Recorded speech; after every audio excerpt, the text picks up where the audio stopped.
they're really going after progressive-minded or progressive-like companies, such as Starbucks, REI, Colectivo Coffee, New Evil Foods. Some of these companies that have values and mission statements that are very progressive.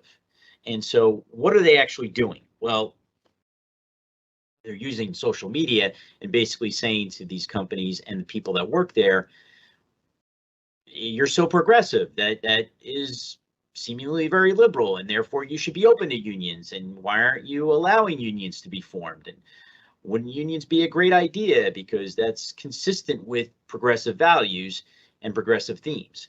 And that's not necessarily true. And I'll get into ways that I think companies like that should be prepared to provide a defense to having a union in their environment. What these companies can fight back on is, listen, we don't need a third party to come in here to help us with our mission. You don't have to pay an outside organization to speak on your behalf. And if we've got a third party like a union in here, it's going to impede our ability to talk to you and have direct lines of communication.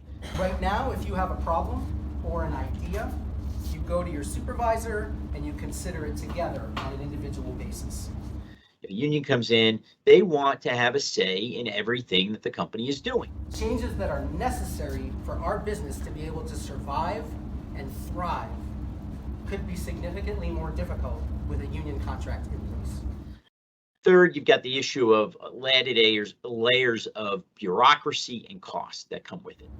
Under a contract, you'd be going to the union for help instead, and on top of that, if you're a union member, you'd be paying the union dues for that representation.